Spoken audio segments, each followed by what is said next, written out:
My name is Hannah, and this is my place in Canadian history. My family history all started in Riggvia, Latvia, Germany, where my Oma and Opa used to live. Before my Opa lived in Germany, he used to live in Russia. They had to evacuate the town in Russia. The Russian soldiers made them march up and down the streets. My great-grandmother was very sick and died along the march. The Russians kicked her body to the side. My Opa ran to her body and started to cry. He wasn't leaving her side. The Russian soldiers picked my Opa up and threw him on the streets and made him march. Then my Opa grew a very big hate for all the Russians and wanted to move to Germany.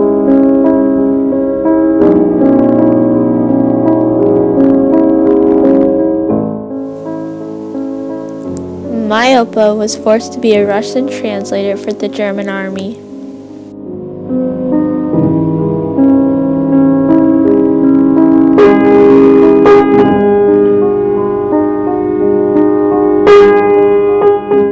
One night, the German soldiers raided my Oma's house, stole my great-grandma's precious jewelry and my great-grandfather's, who was a pianist, piano.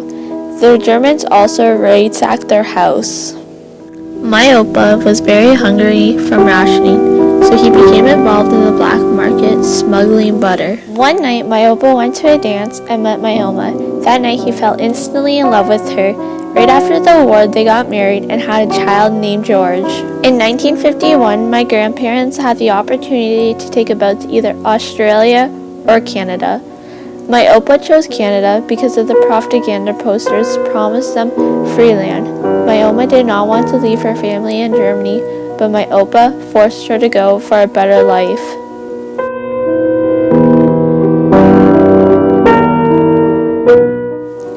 The boat sailed to Quebec and then they settled in Hamilton, Ontario. When they got to Canada, they didn't know how to speak any English, so finding a job for them was very difficult. My Oma and Opa realized if they don't know any English, they cannot get by anywhere in Canada. They joined a German Lutheran church and took classes to learn English. My Oma and Opa met these people and they moved into their garage until they could get their own money and afford their own place to live in. My Opa finally got better at speaking English and got a job as a carpenter.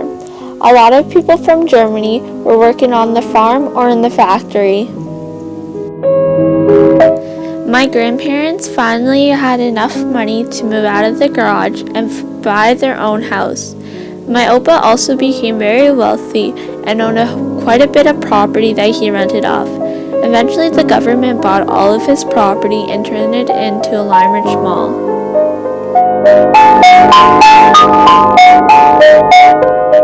When my grandparents got financially stable, they had 5 more children: Victor, Gilbert, Edith, Bernie, and my father, Ziggy.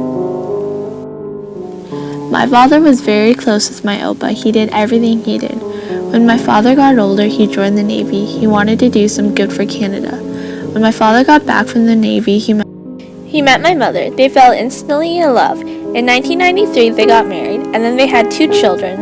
In 1995, they had my older brother. My Opa was very hungry, in 2000, and he became involved in the black market, my parents did not feel the same compassion as they did when they first met, so they got divorced in 2001. My mom fell in love with my stepdad and got married. In 2008, they had my younger sister, Sophia. My mom and my dad are the first generations in Canada for their family. My grandparents came a long way from when they came over to Canada with nothing till now. I am proud of my grandparents and how they got through a war, a big change into another country, and how also they survived with no food or money.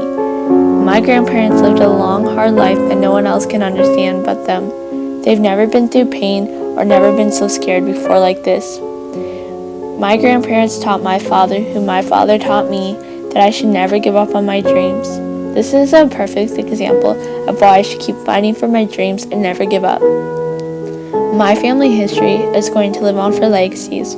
One day, hopefully, I can be able to tell my kids about my family history and how we actually made history.